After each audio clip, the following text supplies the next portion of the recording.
Pyetje tjetër, diskutime të shumta që i shikojnë Partinë Demokratike, të pakënaqur shumë me zotin Flamur Noka, një pjesë pakënaqur me zotin Gazmend Bardhi, madje nganjëherë sulmojnë edhe pa të drejtë, por një pjesë mendojnë që kanë dhe drejtë në sulmet që i bëjnë tyre.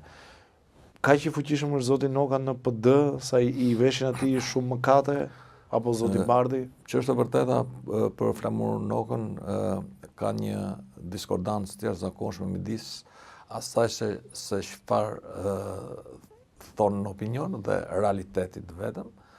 Pra çfarë do thotë që vetë mazhoranca dhe personat të cilët kanë atë ambicien për të ecur e konsiderojnë si një barrierë, por unë do të them që zoti Noka absolutisht është një ndër të rrallë që pas Berishës që hap telefonin kujt do, që pothuajse një më shumë se sa 70 apo 80% strukturave në gjithë Shqipërinë dhe që përballet natyrisht Noka përdor të gjitha atë amalgamën e një personi, pra edhe përballen siç e keni parë në parlament. Ka të fortë. Po themi apo edhe ndaj një reagimi ndaj një policie që përdoret, po themi, si një vegël kundër opozitës, dhe në këtë kontekst e simbolizon një pak herë, po themi vetëm një person që përballet, për mua një person që i ka që gjitha këto është pozitiv, kështu që në brendësi dhe në produkt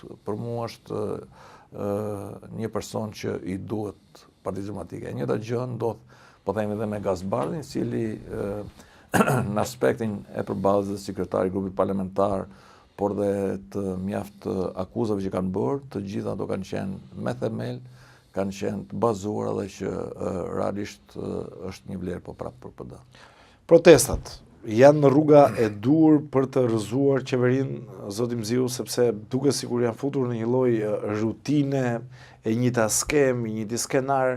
Unë kam dëgjuar disa deputet dhe besoj që kjo mund të ishte një zgjidhje, pavarësisht se këto nuk janë zgjidhje që mund t'i japim ne, duhet vinë nga brenda, ndoshta një ngujim, ndoshta një grevë, ndoshta diçka ndryshe, sepse duket sikur protesta nga protesta nuk ndryshon në asnjë gjë.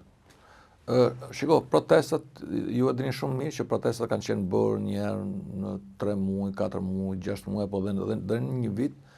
Zoti Basha i kishte të mëdha me përritës së vërtetës. Dhe bëshin protestat, jo kujtoj dhe protestën e Korrikut të 2023-shit.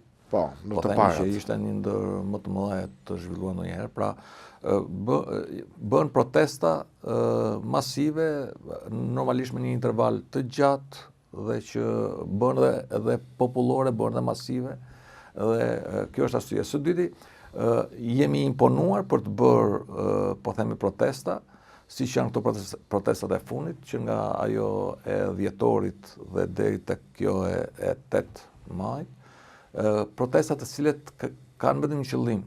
Jo, ne absolutisht secili që bën një protestë tenton për rrëzuar qeverinë, por të jemi koshient që nuk është ajo protesta që të barzoj qeverinë, po mbars opinionin publik, mbars opinionin ndërkombëtar, për atë se çfarë po ndodh në Shqipëri, dhe ne kishim arsye të forta, por themi për të ngritur në këtë protestë, sepse korrupsioni në Shqipëri ka lëvëzuar më shumë se asnjëherë tjetër, jo nuk ka më shumë se asnjëherë tjetër, por ka thyer çdo lloj rekordi, po themi në të gjitha investimet që janë bërë, absolutisht që çmimi për metër për kilometër apo etj ka një referencë që është, po themi, 2, 3 apo edhe më shumë herë, më shumë se sa 1 kilometër rrugë në vendet e Bashkimit Evropian.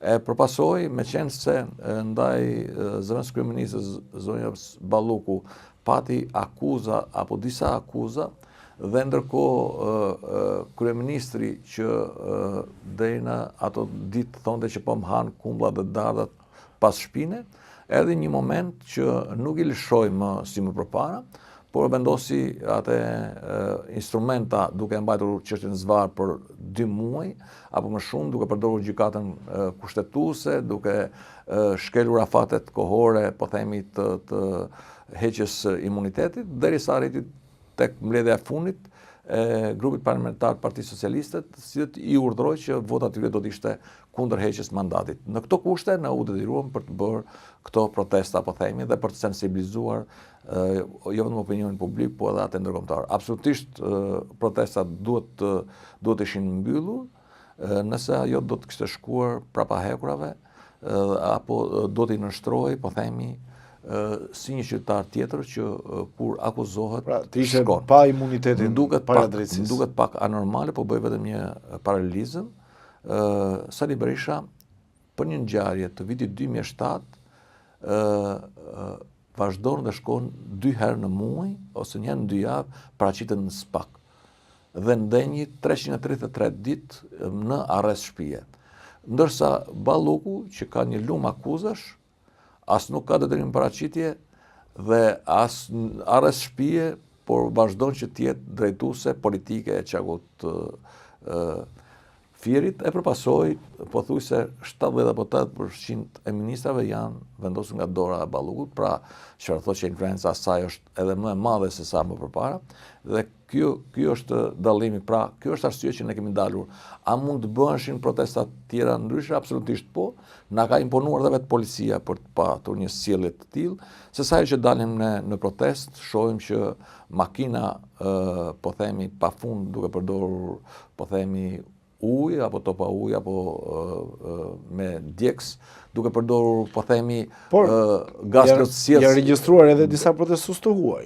Kjo ndoshta është shqetësuese në protestën e fundit arrestuar. Është e vërtetë ajo? Po, do të tregoj, isha përpara dajtit, edhe po shifsha një 2 çuna 3, u habita, tash unë si ka mundësi, se njëri ishte me pantalona të shkurtë, tjetri ishte gati sportiv, dhe po bënin, po themi, video, vazhdonin selfie, komunikonin si duket me personat tjerë, kur shif ato të dy kishin qenë gjerman, dhe shkonin e përballeshin, plaseshin për policisë, dhe të paktën unë pash këto 2. Ndërkohë u arrestuan 2 italianë dhe një romun apo romune që ishin arrestuar. Në fakt, ato më shumë, si duket, po bënin video dhe me... Pa ishin turistë, po thonin, nuk se ishin të Partisë Demokratike. Po shlidhje ka, domethënë, të morish diku nga jashtë për të protestuar. Jo, na bëri përshtypje edhe ne. Edhe mua më bëri përshtypje, bile unë po vrisnja mendjen se si ka mundësi që kanë dalur, se natyrisht edhe kështu në paraqitje nuk dukeshin se ishin shqiptar, po pastaj kur i pam në komunikim ishin gjerman, dhe që po shkonin dhe përplaseshin dhe me policinë, ato e qunë si një arktim që po bëj, pra kjo është thjesht një abuzim që bën se pas kanë ardhur persona të tjerë. Zoti Mziu, lëm pak politikën. Xhelal Mziu në jetën private. Si është një ditë e jotja, pra si ndahet mes punës, mes familjes? Normalisht unë kam qenë pothuajse me pjesën politike i lidhur vazhdimisht, qoftë edhe për shkak se e kam vujtur pak atë sistem, pasi duke qenë si një nip kulaku, kam marrur 4 vite me vonesë, pavarësisht se kisha mesatar në 4 viteve, në vitin 85 kur kam mbaruar shkollën e mesme, kisha 9.8 për 4 vitet, dhe madje më dërguan edhe ushtar. Edhe e përpasoj viti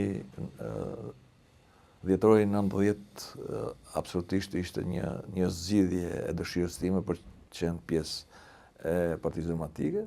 Që do thotë që kam qenë, po themi, brenda politikës, por ajo pjesa aktive ka qenë në këto 22-23 vitet e fundit.